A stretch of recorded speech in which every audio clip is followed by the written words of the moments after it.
Hey everyone, and welcome to lesson 10 of our beginner guitar course. And today we're talking about bar chords. And you may have heard of bar chords before, you may have even tried bar chords. But essentially what a bar chord is taking your finger, generally your index finger, and laying it across all of the strings, holding them all down at the same time. And what that's doing is it's actually moving your starting point from where the nut is to wherever your finger is. So normally if you play all your strings open, that is your standard tuning on your acoustic guitar from your open position with the nut. Now if I hold the first fret down, you can hear that that pitch has now gone up on every single string, and same thing. Well, you may be asking yourself, well, what's the purpose of that, right? Like, why would you even bother doing this? Because it's actually a little uncomfortable to hold your finger across the entire fretboard like that. Well, you may have heard me talk about this tool in the past. This is called a capo. And what this does is it allows you to play chords with the same shape in different places on the neck to achieve a different sound. So let's say we take our C chord as we've learned it. That is in its original position. It's a C chord, C shape, sounds like a C, it's a C. Then if we take our capo and we capo, let's say, on our second fret, and play that same shape, but now we're treating the capo as the nut, so we're actually moving that position based off of the capo instead of the nut like we were doing before. Well now, even though we're still playing a C shape, we're hearing a different sound because this is actually a D now. Audibly it's a D, even though the shape is still a C chord shape. So that's what this capo, this tool, is doing, is it's moving our nut starting place to a different spot along the fretboard. Well, that's the same thing that we're doing as we lay our finger down to do a bar chord. So let's say we use the same example. We take our C chord, except we're going to change the way that we play this by using our middle finger, our ring finger, and our pinky finger instead. So the chord's still played the same way as far as positioning on the fretboard, but we're leaving our index finger free. So our C chord is now being played with our other three fingers, leaving our index out. What that allows us to do is we can now slide this position up and lay our index finger across that second fret like we were doing with our capo before, and get that same sound. Right, so there's our D again, but what we're doing is a C-shaped chord that's barred on our second fret. And again, you may be asking yourself, why would I do that if I can just capo in and play it easier in the same shape that I've already learned? Well, that's true, you can do that, but however, in some songs you may want to get to a chord that is in a different spot along the fretboard where it's not convenient to have this capo clamped down, right? Like you need to get back down where you started, and this capo would now be in the way, or it wouldn't allow you to achieve the chords that you want. So what you need to do is play a single bar chord somewhere in there to get this sound. And that's where bar chords can come in handy. Now I agree with you, they are hard to play, and it does affect being able to play it well because this is a tricky thing to do with your finger. But if you take that time, one thing I would do is just keep working on getting as clear of a sound along the fretboard as you can. And essentially what I'm doing is I'm just getting this sort of a clamp shape with my fingers as if I'm trying to pinch together. And I'm holding all the way across all the strings and just pushing against the back of the neck with my thumb to try and get a nice good grip on all those strings together with my one finger. So it's a good thing just to have that within your wheelhouse. Personally, I try to avoid bar chords if I can, just because of the difficulty of getting a clear sound sometimes on the fly. But there are other people who really utilize bar chords a lot, and they're capable of doing it really well because they work on this technique, they practice it, and they have that strength in their hands to get there and be able to play those chords nice and clear. This will essentially allow you to not need a capo, right? If you can make use of bar chords well, you don't need this tool because you can play wherever you need to, you can achieve whatever chords you need to without having to use the capo itself to change the position on the fretboard. Now, there are some easier chords to play. C is not necessarily the first or the most usable example here for a bar chord. What people tend to use is your E shape, your E minor, or your A minor. Those shapes are more used within bar chords because you're actually able to play some chords that are just harder to play in other positions. So we'll take a look at that quick. Again, if we remember our E chord, that's our E there. And what we're doing is the same thing we did with the C, where we're removing our index finger and we're adding in our pinky finger, playing that chord in the same spots, but we're just shifting all of our fingers over one. So that is our E chord played with our middle, ring, and pinky fingers, leaving out the index. And then if we want to slide that,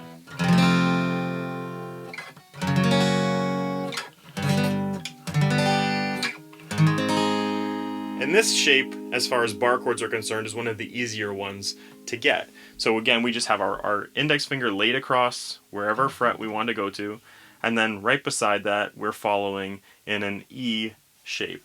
If we were to remove our middle finger,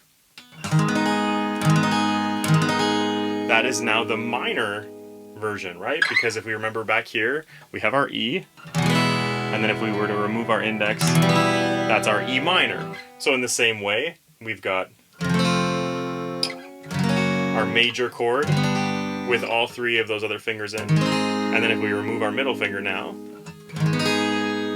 that's the minor version of that chord.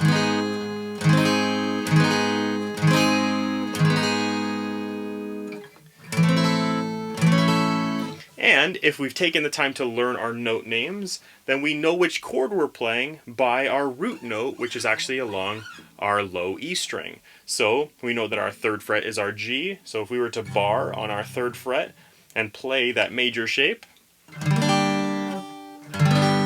we know that this is a G major. And if we were to remove that middle finger, that is now a G minor. So this opens up a few other options for us as far as chords. But the other thing that it does is it starts to teach us about movable chord shapes. And that's essentially what we're doing here, right? We're allowing ourselves to unlock a whole bunch of chords in the same shapes that we are familiar with. So if we take that E major shape and we slide it up to our next chord, that is now our F major, F sharp major, G major, G sharp major, A major, A sharp major, B major, C major, C sharp major, D major, D sharp major, and E major if you can get all the way up there. Some guitars with a cutaway make that a little bit easier, which is just when they cut part of the body out, so your hand can go further up the fretboard easily. But it also then allows us to play all of those same chords in their minor versions, right? So you can move that shape all the way up the fret by using this barring technique. Now let's say we look at our A minor. Our A minor is played with the exact same shape, but it's all up one string. So that's our A minor. Now we're going to do the same thing we did with our E, where we change our finger positions around so that we're utilizing our middle, our ring, and our pinky finger instead of our index to get the same chord, which leaves our index finger free, and now we can move that shape as well. So there's our A minor, there's our A sharp minor, B minor, C minor, C sharp minor, D minor, D sharp minor, E minor, right? And what we're doing here, because we've just moved up a string, is now our root note is the A string. So we're referencing our root off of the A. So if we know this, then we've got our C on our third fret, our D on our fifth fret, our E on our seventh fret, and we're able to just reference quickly our root note by the notes that we've already learned on our A string. And then we can even do the major version of that. Now instead of before where we were just taking one finger off to go from a major to a minor with the E chord, with our A, the major version is actually our three fingers side by side across those frets. So we've got our D string, our G string, and our B string, and we're actually playing the second fret of all three of those strings. So you're trying to cram your fingers all in there together, which may be a bit difficult, but that is an A major. And then we're just moving that shape up as well. Which you can tell I don't do often, but that's the chord that you're looking for there. You can, some people will actually sort of bar twice when they're playing these chords. So let's say we go to the 2nd fret, we're barring all the way across the 2nd fret, and then they take their ring finger and they're barring those 3 strings together to get that same kind of sound instead of having to cram your fingers together, or they're even doing with their pinky. Which is another option. You're now trying to utilize barring with 2 different fingers, which again just increases the difficulty if you're not used to that. However, it's an option. It's there for you to use if you can make it work and incorporate in your playing. One other thing that I want to talk about quick, just as we're looking at these movable chord shapes, is a chord like our D chord. Our D chord, right down here, we don't actually need to bar this to make this a movable shape. You can, if you want to. You can play with your other 3 fingers again and leave your index finger open and then bar across if you'd like. But you can also just play your lightest 3 strings. And that's your D chord, right? Now you just move that shape.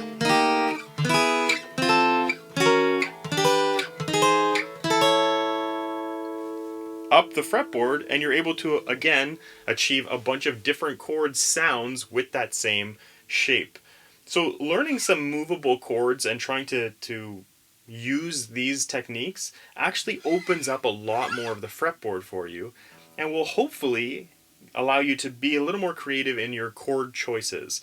Now on piano, when you're changing the way that it sounds, generally you're talking about inversions, which is just telling you which notes are on the bottom of the chord, and we'll talk about that in our next lesson. But on guitar, when you're doing this and you're, let's say, instead of choosing to play the E minor down here, you decide, well, I'm going to use that A shape, that A minor shape, and I'll play it up here instead. What we call this is a voicing on guitars. So it's just choosing that same chord sound, but in a different position on the fretboard. It's now a different voicing, which means you're kind of capturing a different taste of that chord as you're playing. And this will allow you to sort of go, okay, well, you know what, I want the E minor, but I don't want this E minor, right? I wanted maybe a little more high-pitched, I wanted a bit of a different sound to it, so I'm going to actually change where I'm playing this chord to get a different sound out of that E minor. I hope that just helps you understand how you can utilize this bar chord shape to just open up a whole bunch more of the fretboard, to start to understand movable chords and how you can take advantage of that as you're playing, different voicings as you're actually playing through songs, and trying to just make the most out of what you have here. Many people just stick within the first few frets of the guitar, play their open chords, which is fine. It works perfectly fine. And if that's the sound you're looking for, then great, you've got it. But in some cases, you want to be able to actually play chords in other places along the fretboard. And there's a lot of other notes you can use here to get the chords that you're looking for. And in some cases, you may even say, okay, I need a chord that I don't know how to play somewhere else, right? So let's say we're looking at trying to play a B minor chord, right? I don't know how to play a B minor chord, but what I do know how to play is an A minor chord. And I know that a B minor would come after A minor as we're going on the neck here. So we can start with our A minor. We'll play it with those other 3 chords to be able to start using our barring. And then from there we can start to move, right? So right after our A minor comes an A sharp minor or a B flat minor. And then our next one, well, there's our B minor. So now we've been able to play this chord just by knowing a chord that happens before it. And now we've been able to play this B minor. So if we see that in a song, we're like, I don't know how to play a B minor chord. Well, we can now utilize this barring technique and a movable chord shape to get to be able to play that B minor chord. So hopefully that helps you to understand bar chords a little bit more. I know there's a bit of confusion with them. And this just helps you to unlock this, to be able to have more options as you're playing guitar, looking for different voicings, and trying to make the most out of your fretboard. I'm also going to start a Discord server that I want to talk to you guys about. And if you don't know what Discord is, it's just a platform that you can use to talk with people together, kind of like a group chat sort of thing.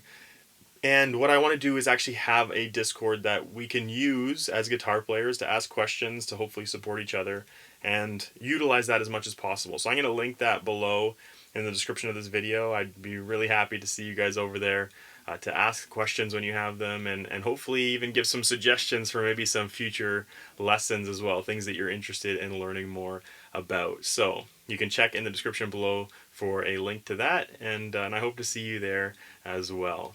But thank you so much for watching, and as always, love you guys.